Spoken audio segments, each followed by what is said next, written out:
This is episode number 80. Are you a narcissist? There are a lot of them out there. You may be one. What are the signs? There's 6 of them. That's coming up. This is the Red Podcast. How to take your idea and make a name for yourself within your industry and beyond. Spread your message. Attract a following. Rise above the noise. Here's your host, David Hooper. About a year ago, might have been even longer than that, I was a guest on a podcast by Yaros Starik called Entrepreneur's Journey. He mentioned something to me. He had read my book called Six Figure Musician about how to make money as an entertainer. And he said he didn't know a lot about me because I didn't talk a lot about myself within the book. And I'm thinking, what am I, a narcissist? It's not an autobiography. It's not a memoir. It's a book about how to make money if you're a musician. People aren't buying it because they want to find out about me. And I thought about that comment as more and more I've seen a lot of people taking photos of themselves all the time, posting them on Instagram, Facebook updates about themselves, posting them on Facebook. And these are people that say they're trying to help other people. But when you read what they write about, when you look at their photos, when you look at their status updates, it's all about them. So this episode is about narcissism. I've got 6 signs of narcissism. Are you a narcissist? We're going to find out. This is the Red Podcast, the podcast for influencers. If you're a blogger, podcaster, speaker, marketer, nonfiction author, somebody with a message to spread, this is the podcast for you. I talk about book publishing. I talk about podcasting. I talk about speaking and other marketing elements of your business that you must master in order to make a name for yourself, because that's what this podcast is about, how to take your idea, make a name for yourself, and make money. Let's talk about narcissism. In the gym the other day, guys taking selfies of themselves. They're not working out. They're taking photos for people who aren't even there to look at on Instagram, Facebook, Twitter. I don't know what they were doing with them. Maybe they were looking at themselves. But as I mentioned, I've seen this more and more now that social media has popped up. I don't know if social media is developing narcissism in people or that narcissists finally have an outlet in which to express their narcissism. We're going to find out here. You've got a blog, a podcast. You're a public speaker, public persona. It takes confidence to do these things. And what I've found about narcissists is that confidence isn't always what you would think that it is from the outside. Working in the entertainment business for so long, I've certainly seen this with musicians, with comics. The people that we see on stage are not the same people that we see off stage. A lot of times people are very shy, very insecure. That's one of the reasons why we see so much drug and alcohol abuse in these industries. Let's talk about the 6 signs of narcissism. Got these from Psychology Today. One of the things about narcissism is that there are 3 kinds. They say what we found after testing adults from all over the world and using various other measures of health and pathology were 3 different patterns of behavior, all related to narcissism or lack of it. First being egoism, in which people never or rarely feel special, focus on others too much at the expense of their own needs, and might even feel depressed or anxious. We've all seen those people. You may be one of those people. They give and give and give. They're martyrs. These are the people in business who refuse to charge for what they do. Second level of narcissism, healthy narcissism. This is actually good. This is narcissism in which people are empathetic, ambitious, confident, and capable of giving and receiving help. I've talked about this on the podcast a lot. I've talked about it with a lot of the entertainers that I work with as well. In order to get on stage, it's not just you giving to an audience, it's also the audience giving back to you. And on the flip side of that, it's not just you taking from the audience like a sponge, and it's not just them taking from you. It's an exchange of energy. They give, you give. They receive, you receive. That's healthy narcissism. And there's also extreme narcissism. When I use the word narcissism, this is probably what you're thinking about. This is narcissism in which people are manipulative, argumentative, approval-seeking, and suffer from fluctuating self-esteem. We're in the middle of an election cycle right now, trying to find who our next president is going to be, and you see this a lot. Extreme narcissism, argumentative, manipulative, people seeking approval. You see this a lot in politics. People who will say anything to get your approval. We certainly see this in reality television and other pop culture phenomena. If you look at the cover of People or Us Magazine, if you look inside of People or Us Magazine, the folks that you see in there, a lot of them extremely attention-seeking people, they will do anything to keep being featured on the cover or inside of those magazines. Are you or somebody that you know a narcissist? Here are the 6 signs. Sign number 1, unilateral listening. When we think of a normal conversation, it's like I talked about being an entertainer on stage. There's a giving and there's a receiving from both parties. Unilateral listening would say in the conversation between two people, there's only one person listening. Narcissistic listening often dismisses, negates, ignores, minimizes, denigrates, or otherwise renders irrelevant other people's concerns and comments. Are you really listening when people are talking? This is an important business skill. If you're not, you may be a narcissist. Sign number 2, it's all about me. I know more. I know better. I'm more interesting. When we talk, it's mostly about me. How many times have you been at a networking event where there's somebody standing in front of you, just talking about himself, doesn't care a thing about knowing who you are? I saw this so many times in the entertainment business. It's amazing to me how many missed opportunities there were when I'd be at a party with business people and I'd be at a party with entertainers, with musicians, with performers.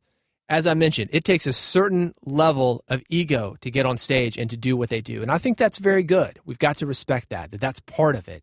That ego is what enables that career to happen, so we've got to respect that. But I saw so many missed opportunities from a performer, a musician, who would just sit there and talk about himself and how things were going well and his next project. Saw this a lot in Los Angeles too, but it was with writers, it was with actors. Oh, I've got this pilot. Oh, I got options on this. Oh, I've got this audition that I'm very excited about. But completely missing who they were actually talking to. And a lot of times, those people, if these performers, these writers would have just shut up for a minute, the people that were in front of them, extremely important people who could have actually helped them to make those things happen. So sign number 2, it's all about me. You can see how that connects with sign number 1. You're not listening and you're making it all about you. Sign number 3, the rules don't apply to me. I can have affairs. I can cut in line while others are waiting, cheat on my taxes, and ignore rules that get in the way of doing what I want. I met a woman one time. She showed up at my house door to door. You know, if you've listened to the Red Podcast, that I open the door when somebody knocks. If you're selling something, if you're collecting money for something, if you're wanting me to sign for a cause, if you're the Jehovah's Witness, I've got an entire episode about that, and I blog about it over at 23hours.com. This woman came to my door. She knocked on it. I think it was for Sierra Club. And we became friends. I got to know her quite well. And I remember her telling me that she didn't think that individuals needed to recycle, but she felt that we should put limitations on corporations so that they recycled because they were the ones that were polluting. It wasn't individuals. Well, where does it start? It's my opinion that you can't ask somebody to do something that you're not going to do yourself. If you've ever worked a day job, this might have happened to you. You've got this boss that wants to sit in the back office, make all the rules, tell you what to do, give you the dirty work, but wouldn't do those things themselves. They're going to take the shortcuts. You don't see them out on the floor with you, out in the field doing the dirty work. That's the kind of person that you don't want to be. And that's a sign of a narcissist. Sign number 3, the rules don't apply to me. Sign number 4, your concerns are really criticisms of me, and I hate being criticized. Again, let's take this back to the presidential election. You see this all over the map with those candidates. Narcissists paradoxically manifest both an inflated idea of their own importance and quickness to feel deflated by negative feedback. Knew a guru that was doing this. This guy was great about writing long blog posts, telling you exactly how to live, telling you his philosophies on life. He had a message for him. He had Twitter. He had Facebook. Started getting some negative feedback. People started questioning some of the decisions that he was making because as he was making more money, getting more publicity, one, because he was making more money, started having a little bit more freedom, but he also had more power, more clout, more credibility. And he started making some crazy decisions. So what did this guy do? He shut everything down. Didn't want to listen to that negative feedback. Tens of thousands of followers on Twitter, gone. Removed all of them. Facebook shut it down. Email shut it down. Doesn't answer the phone. What happened to him? He's disappeared. He's still there. His stuff is still there. Still online. Still gets traffic probably. But he doesn't have that two-way connection that I talked about earlier. There isn't that energy exchange. He gives, the audience receives.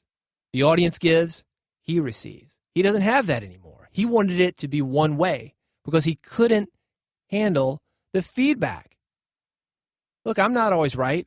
Think I'm wrong about something? At David Hooper. Get me via Twitter. Feel free. That's how we grow as people. And if you're out there in front of an audience, if you've got a blog, a book, a podcast, you better be ready for this.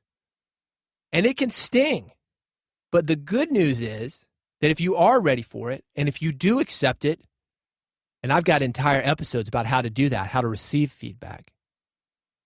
If you can do that, you gain the respect of people. You've got that energy exchange that I'm talking about.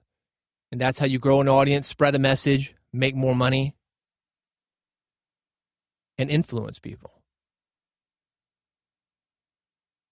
Sign number 5, when things go wrong between us, it's always your fault. Unwillingness to take responsibilities for mistakes goes hand in hand with quickness to blame. While narcissists are quick to blame, they may be slow to appreciate.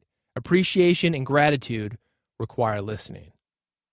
Used to work out with a guy. This was before the days of selfies at the gym, so I didn't have that to go on when calling him out as a narcissist, but he was getting divorced.